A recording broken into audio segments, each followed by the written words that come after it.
Senhor Deus Todo-Poderoso, Pai, mais uma vez estamos aqui, Senhor, diante de Ti, ó Pai, para engrandecer o Teu nome, louvar-Te e honrar-Te, Senhor, com os nossos cânticos, ó Pai. Deus amado, receba, Senhor, o nosso louvor e a nossa adoração, ó Pai, diante de Ti, ó Pai.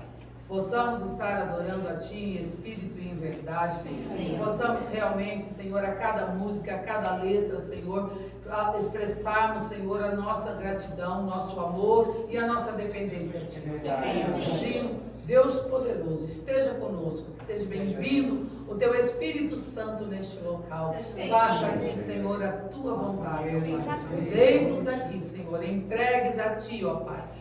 Cada pessoa, Senhor, que estiver ouvindo, Senhor, também este louvor, Senhor, possa também sentir a Tua presença. Seja cheio de Ti, ó Pai, no nome poderoso de Jesus.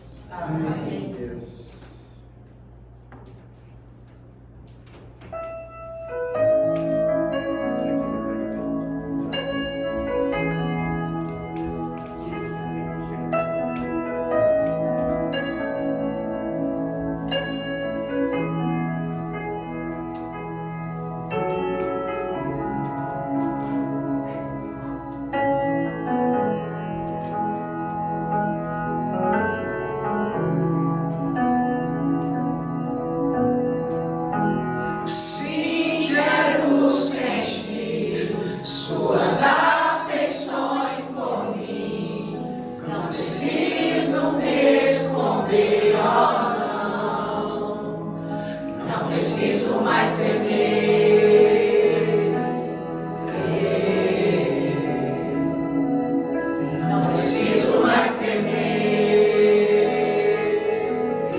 louvado por vir aqui, ó meu Pai.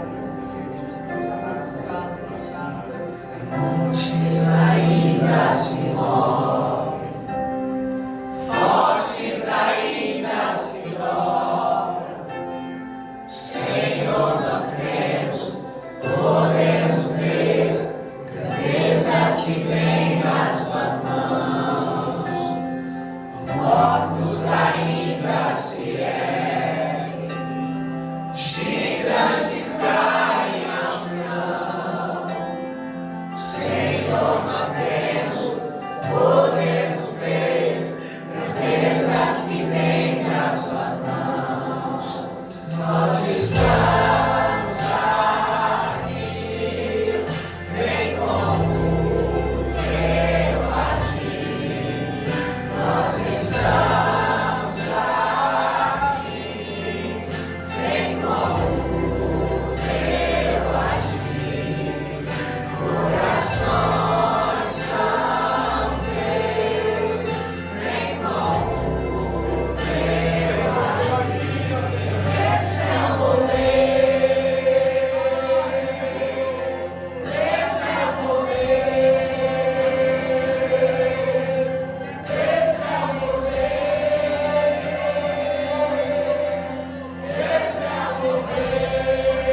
ó Pai, levantar um clamor, Senhor, um clamor pela nação, ó Pai, um clamor pelo mundo, ó Deus Todo-Poderoso, ó Santo Deus de Israel. Sabemos, ó Pai, que a humanidade passa, Senhor, por angústia, ó Pai. Sabemos, ó Pai, que é vindo de ti, Senhor, toda esta aflição, ó Pai. Mas nós clamamos, ó Pai, tenha misericórdia da humanidade, ó Pai. Oh, Senhor, Deus Todo-Poderoso, move com teu Espírito, Senhor, sobre esta nação, sobre esta humanidade, ó Pai. Move com teu Espírito, Senhor. Move, Pai, move com teu Espírito. Nós cremos no teu poder, Senhor. Cremos no teu agir, ó Pai. Ó Deus poderoso, sabemos que tu estás irado contra esta nação, Senhor. Nós queremos, ó Pai, contra a humanidade, tu estás irado, Senhor. Mas nós pedimos e clamamos, ó Pai, a tua misericórdia, Senhor Todo-Poderoso, que esta humanidade possa se dobrar a ti, ó Pai, possa reconhecer o teu poder, possa reconhecer que tu és Deus, ó Pai. Ó Pai, que os joelhos se dobrem, ó Pai, que as vidas, Senhor, se rendam a ti, ó Pai. Reconheçam, Senhor amado, a tua soberania, ó Pai. Ó Deus Todo-Poderoso, nós na nossa infinita humildade, ó Pai, nós clamamos a ti, ó Pai.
Fonte da salvação, só tu és Jesus. Digno da minha vida, tu és Jesus. Ó, eu sou teu, eu sou teu. Santo, és incomparável, és inigualável. Abre os meus olhos, Senhor. Mostra quem tu és e enche o meu coração do amor que faz mudar o mundo.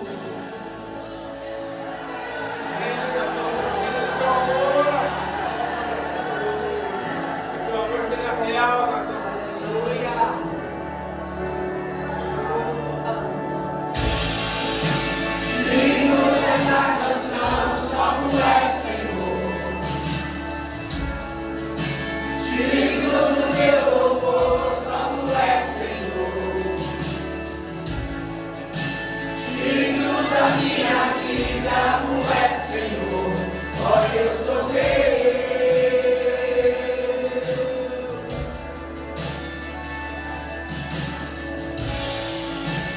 Nome glorioso é o teu Jesus.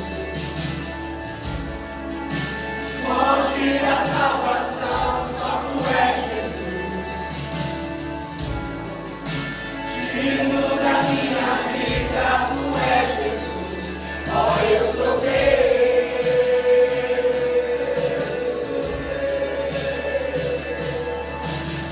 Santo, és incomparável, és inigualável. Abre os meus olhos, Senhor.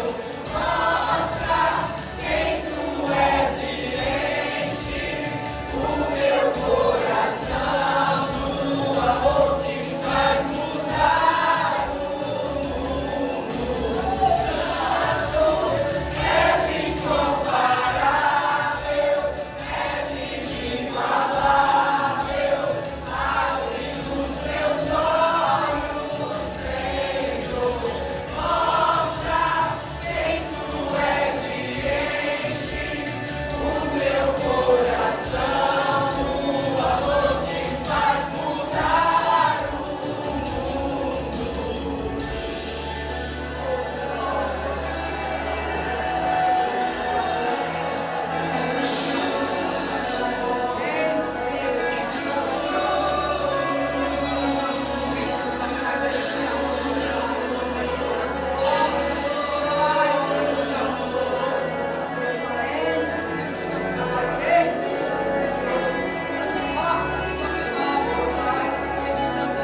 Aleluia.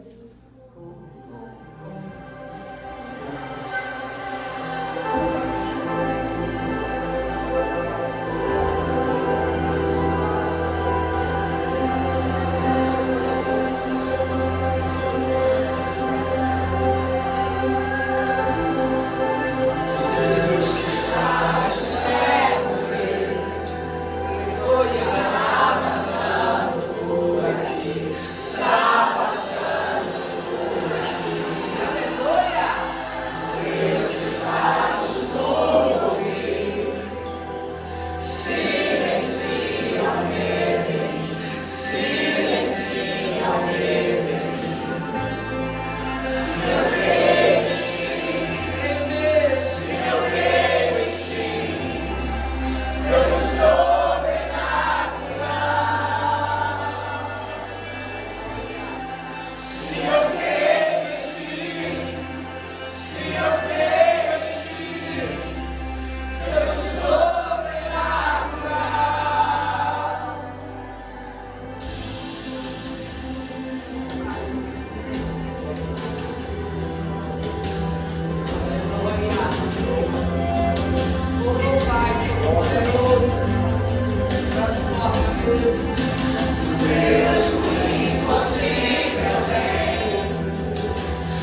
Deus de toda glória e poder, nós cremos no Senhor e no teu imenso poder, Deus. Cremos, meu Deus, em teus milagres, Deus. Cremos, Senhor, que tudo podes e aquele que o Senhor, meu Pai, deseja, Senhor. Em tudo que o Senhor deseja, o Senhor pode todas as coisas.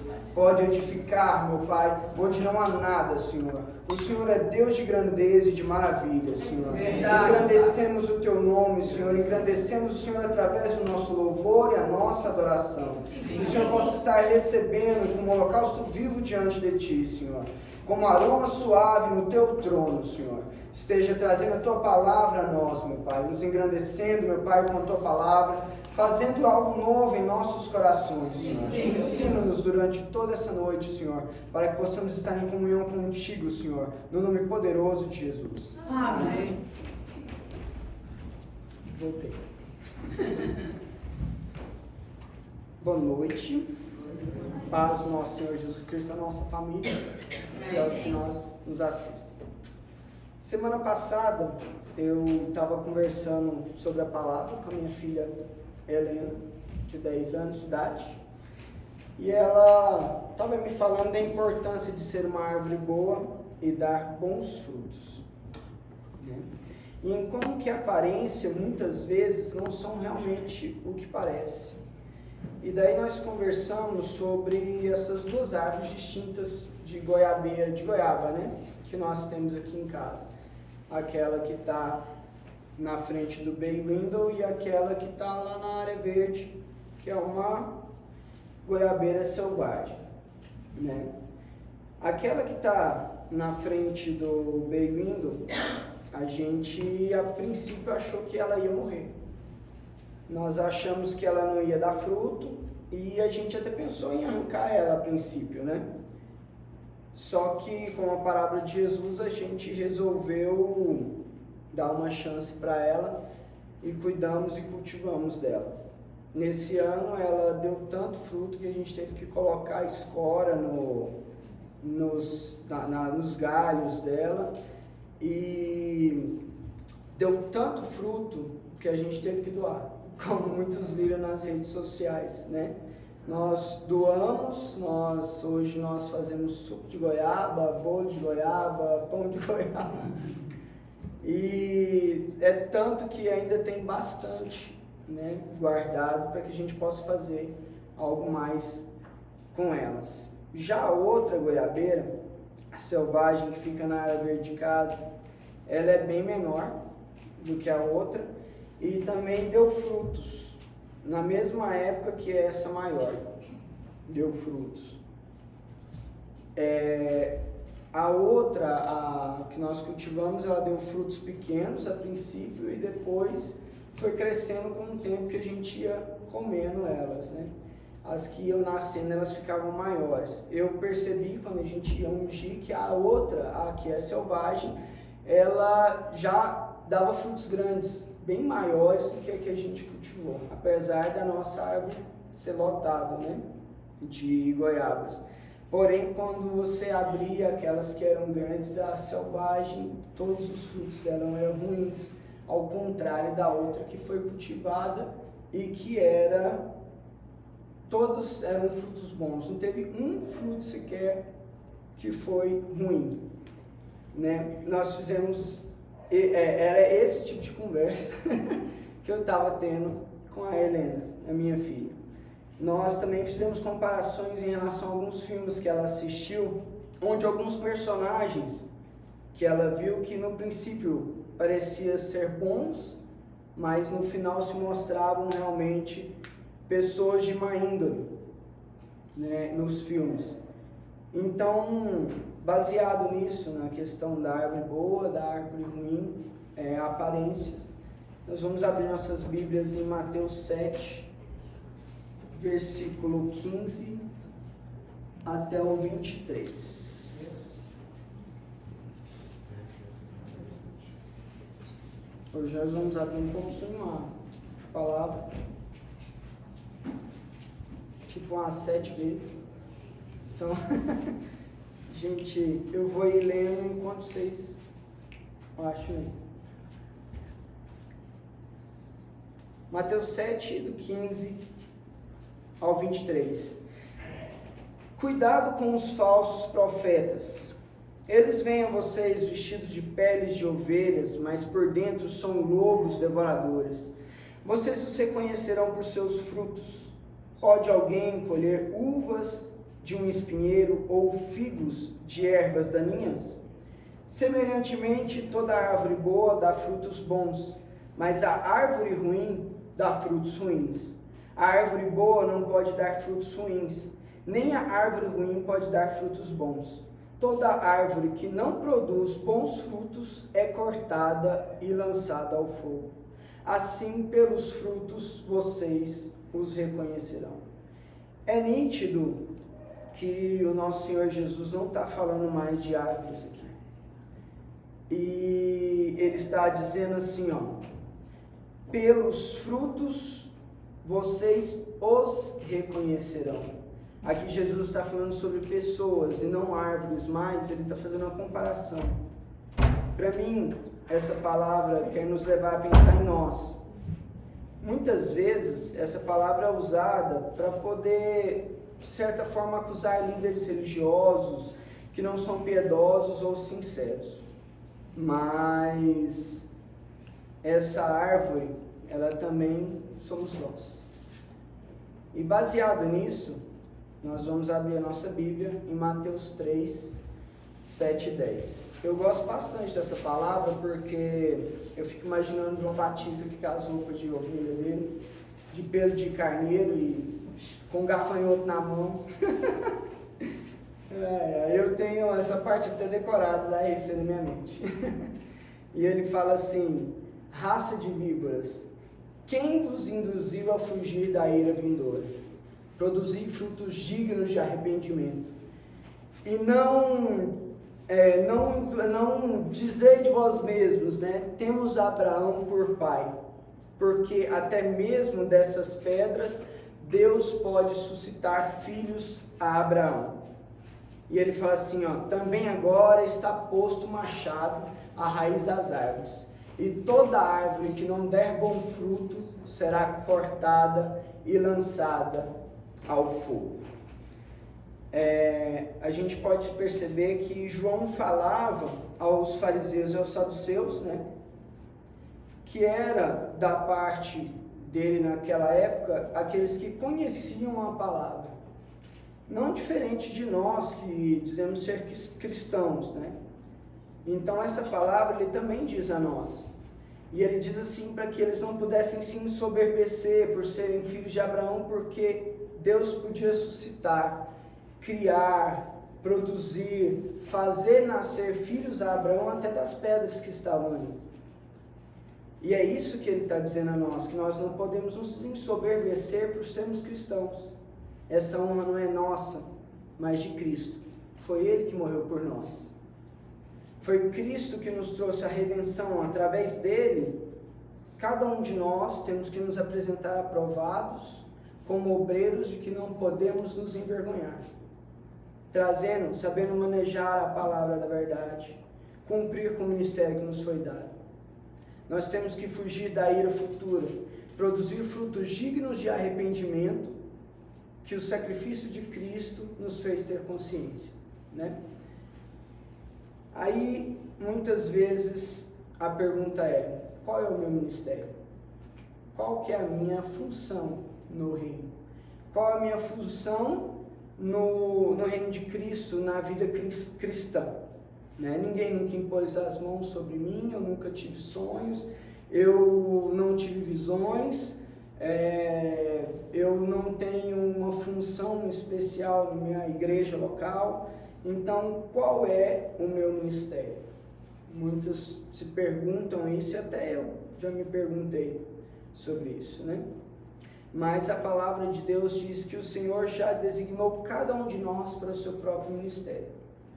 Vamos abrir a palavra em Efésios 4, do 11 ao 16.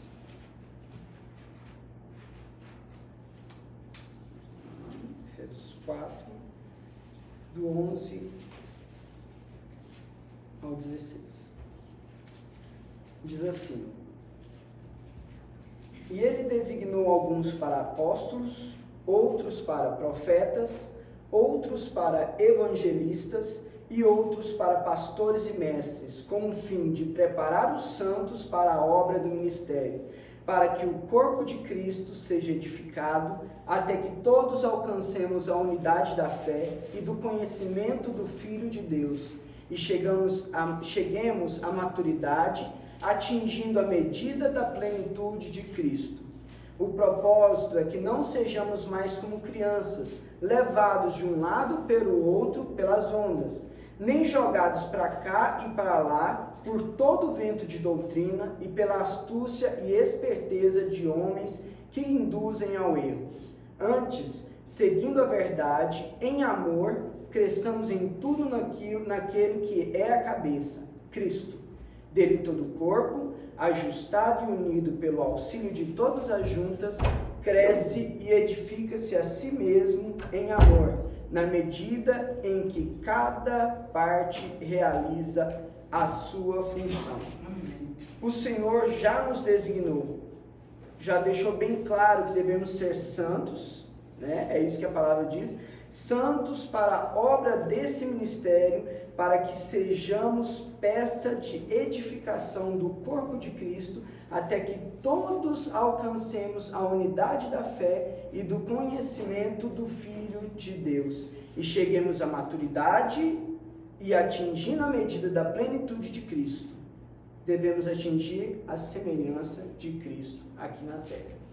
É isso que a palavra está dizendo. É atingir a semelhança de Cristo através do conhecimento de Deus. Mas como podemos saber se estamos sendo enganados ou não? Como saberemos a verdade? Se nós ouvimos a palavra e tudo que até eu mesmo estou dizendo aqui é verdade ou não? Como podemos saber? Nós temos o exemplo dos bereanos, né?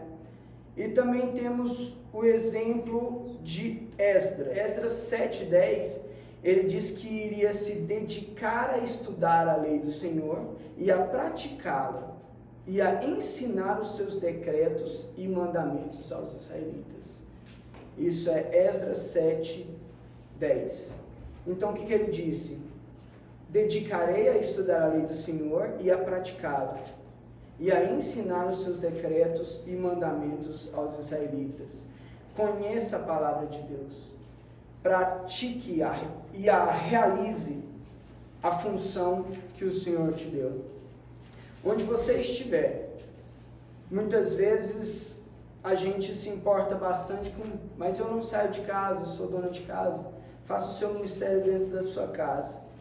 Aqui, a nossa mãe sempre nos diz para nós fazermos nossas obrigações para Deus, para que em primeiro lugar Ele possa se agradar de nós, porque afinal de contas é na forma de nós agirmos com as coisas simples que nós temos a oportunidade de começar as coisas grandes.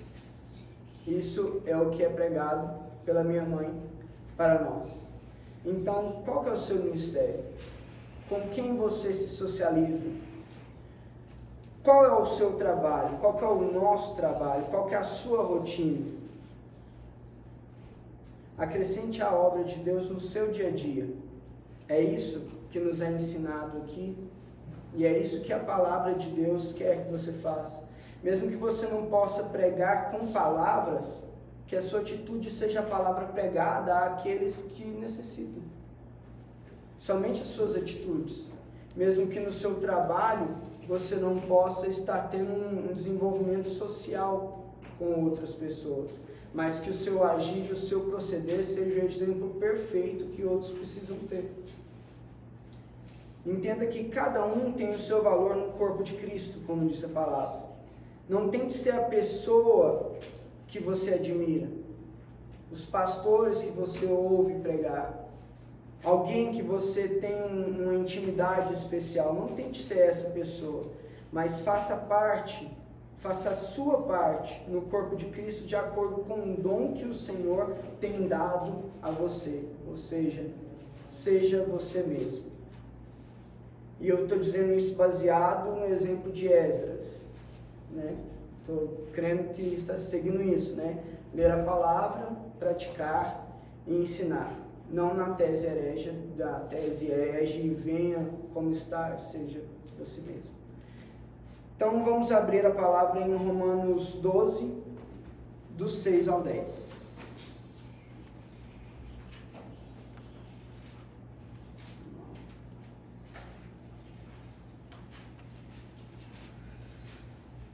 Romanos 12, do 6 ao 10.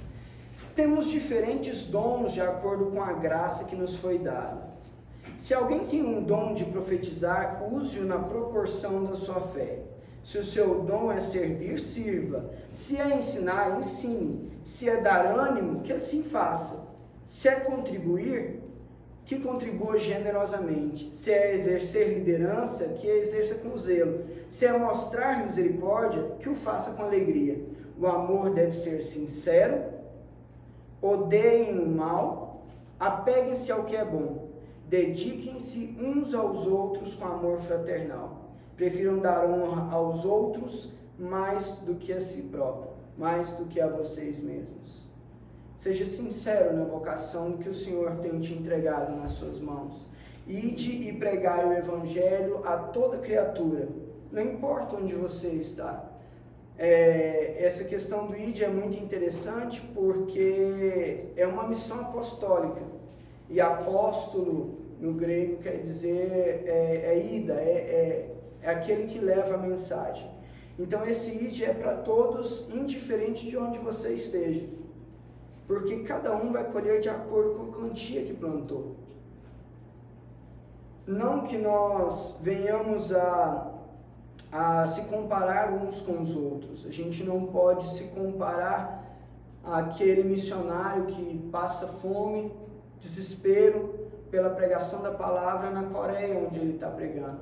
Essa é a missão dele. Se esforce a fazer a sua missão e o seu ministério para honrar o nome de Cristo, pela honra do nome do Deus Altíssimo. Porque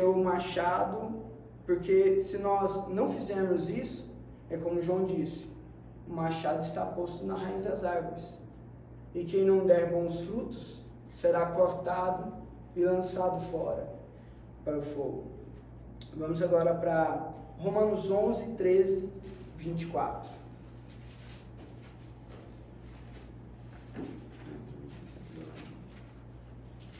Romanos 11, 13 ao 24 diz assim: Estou falando a vocês, gentios, visto que sou apóstolo para os gentios, exalto o meu ministério, na esperança de que alguma forma possa provocar ciúme em meu próprio povo e salvar alguns deles. Pois, se a rejeição deles é a reconciliação do mundo, o que será a sua aceitação, senão vida dentre os mortos? Se é santa a parte da massa que é oferecida como os primeiros frutos, toda a massa também o é. Se a raiz é santa, os ramos também o serão. Se alguns ramos foram cortados, e você, sendo oliveira brava, foi enxertado entre os outros, e agora participa da seiva que vem da raiz da oliveira cultivada, não se glorie contra esses ramos. Se o fizer, saiba que não é você quem sustenta a raiz, mas a raiz a você. Então você dirá: os ramos foram cortados para que eu fosse enxertado. Está certo. Eles, porém, foram cortados devido à incredulidade, e você permanece pela fé. Não se orgulhe, mas tema. Pois, se Deus não poupou os ramos naturais, também não poupará você. Portanto, considere a bondade e a severidade de Deus. A severidade para com aqueles que caíram, mas bondade para com você, desde que permaneça na bondade dele. De outra forma, você também será cortado. E quanto a eles, se não continuarem na incredulidade, serão enxertados, pois Deus é capaz de enxertá-los outra vez. Afinal de contas, se você foi cortado de uma oliveira brava por natureza e de maneira antinatural, foi enxertado numa oliveira cultivada, quanto mais serão enxertados os ramos naturais em sua própria oliveira? Deus cultivou aqueles que estavam com a promessa dele para que nós viéssemos a crer nessa promessa e pudéssemos ter parte nessa árvore que já era frutífera. Ela já é, desde o começo dos séculos, Deus tem cultivado essa árvore. Desde o começo dos séculos, né, até de milênios já, né, que baseado no calendário hebraico já temos 5.000 anos, nós temos tido a oportunidade de ser colocados, enxertados nessa árvore. Essa árvore que, começando por Abel, filho de Adão, até João em sua revelação do Apocalipse, e ainda não acabou, pois temos muitos outros exemplos que já se foram e outros que estão vivos aqui, participando dessa mesma árvore. E a pergunta de Deus é essa: ramo selvagem, quer ser enxertado na árvore que eu tenho cultivado desde o princípio dos séculos? Quer fazer parte da herança que tenho para todos aqueles que me chamam de Senhor e Deus? Quer ver a minha árvore da vida que está às margens do rio que corre de águas vivas? Não há árvore que possa a si mesmo escolher ser enxertado, ramo que se escolha a si mesmo ser enxertado pelo seu próprio bom porte. Mas é Cristo quem nos faz ser possível ser enxertado nesta árvore. Então 1 Pedro 5,4, do 1 ao 4 diz assim: portanto apelo para os presbíteros que há entre vocês e o façam na qualidade de presbítero, como eles, e testemunho dos sofrimentos de Cristo, como alguém que participará da glória a ser revelado. Pastoreiem o rebanho de Deus que está nos seus cuidados. Olhem por ele, não por obrigação, mas por livre vontade, como Deus quer. Não façam isso por ganância, mas com o desejo de servir. Não hajam como dominadores os que foram confiados a vocês, mas como exemplos para o rebanho. Quando se manifestar o Supremo Pastor, vocês receberão a imperecível coroa da glória. Façamos tudo por amor, sem pensar no ganho ou na nossa glória. Faça a vontade de Deus com pureza e piedade, para que quando o Supremo Pastor se manifestar, nós possamos receber a imperecível coroa da glória e assim entrar na cidade celestial junto daqueles que Deus escolheu para estar lá, e assim não cair na condenação daqueles que conheceram a palavra e resolveram não praticá-la, mesmo que muitos sinais tenham sido feitos nas mãos deles, por suas mãos. E no final de Mateus, o 7, que nós começamos, ele diz assim: nem todo aquele que me diz, Senhor, Senhor, entrará no reino dos céus, mas apenas aquele que faz a vontade de meu Pai que está nos céus. Muitos me dirão naquele dia, Senhor, Senhor, não profetizamos em teu nome?